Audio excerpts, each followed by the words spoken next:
Magandang umaga mga bossing. Meron tayo ditong ending game kung saan nauwi sa puzzle mga bossing. Tig-5 piyesa ang piyon. Lahat po ay piyon, walang dama at wala ring lugi. Okay, ang posisyon ng puti nakareal siya. Kasi yung tatlo ay kanyang bantay. Hindi pwedeng iwanan kasi lulusot. Ganon din naman yung itim dito. Bantay niya rin ang tatlong puti. Meron sila ditong tig-isang piyon na pwedeng sumulong. Ang rules mga bossing, unang sulong ang puti. May brilliancy move dito ang puti. Na kung saan napakaganda ng brilliancy move kasi matatalo niya ang itim.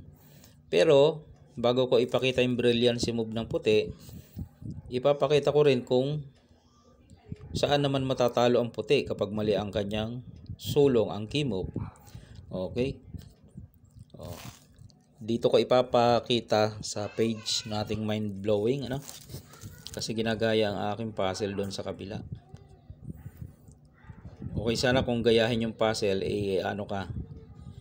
shout out ka. Shout out sa iyo sa puzzle mo, parang ganoon Hindi man lang tayo kinukuha lang yung ating puzzle at kino-content. Okay lang i-content ang ating puzzle, pero magpaalam din sana Okay lang. Sige. Tuloy natin. Pakita ko na yung maling sulong ng puti dito. Ito ang maling sulong niya mga boss kasi matatalo siya ng itim. Bakit? Susulong yan dito. Alangan namang sumulong ang puti dito, iwanan niya, di makakadama to. Malamang ito susulong ng puti, kaso papakainan Pagkain ng puti, kain ng itim, walang magandang tirang puti, matatalo. Kasi real mangyari niya, sacrifice yan, tapos susulong dito, ay lugi na ng isang puti. Kaya sabi ko matatalo ang puti pag mali ang key move. Ano ba yung brilliancy move ng puti para talunin ng itim? Ganito. Okay? Ayan yung position Ang brilliancy move dyan ng puti mga boss ay ganito. Pakain mo yan para dumama ang itim. Yan. Ngayon, isabay mo to.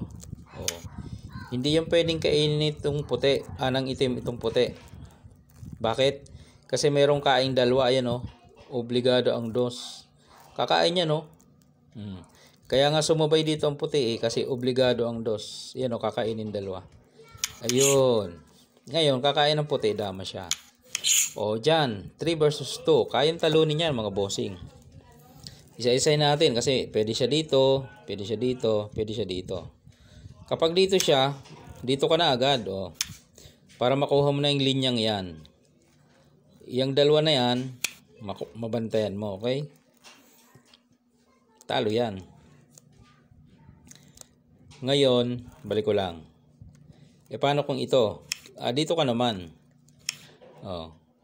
Ang gagawin niya, ipabalikin ka para makaabante siya.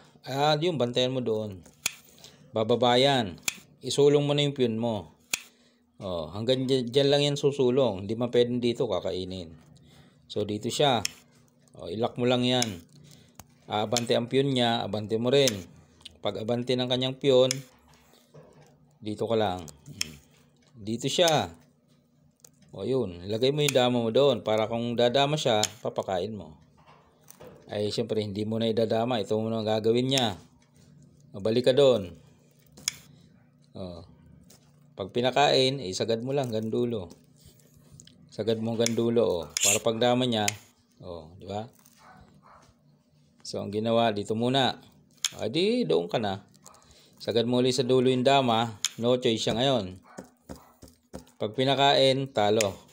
Lock Pag dumama, talo. Pakain yan Kaubos.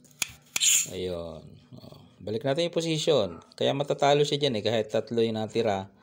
May dama ka naman at isang piyon. Kumain ka dito dalawa Paano kung dito? Dito ka naman Sulong mo yan. Susulong niya ito. Unahan mo dito. Para yung linya na yan, makuha mo yan. Pinabalik ka ngayon. Tapos sumulong dyan. E di, sulong mo lang. Timing lang yan eh. Pinalo up ito. O, sayangin mo. Iilag yan. Siyempre iilag yan. Pwede siya hindi umilag. Pwedeng gumanon. Kakainin mo. Pag pumunta roon, talo pa rin, di ba? So, pagpalagay na iniilag. O, dinadong ka na. O, dito siya. Kain ka lang. Dito siya. Dito ka naman. Dito siya. O, pabayaan mo lang. Pagpunta roon, pakain mo.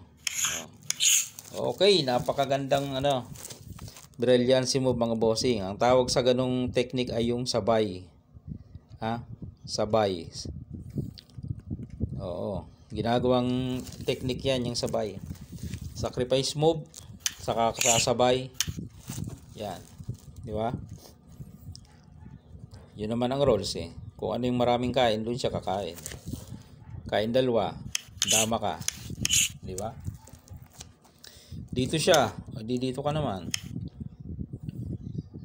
Dito siya. Kaya na yan ito. O dito siya. O dito ka lang. Dito siya. O yan na. Okay? Salamat mga bossing sa panonood, no. Meron na naman tayong brilliancy move na ibahagi sa inyo, no. Okay. Salamat sa suporta natin sa larong dama. Sana'y magpatuloy pa to, no. Hindi mawala ang larong dama. At ipagpatuloy pa ng mga susunod pang henerasyon. Alright.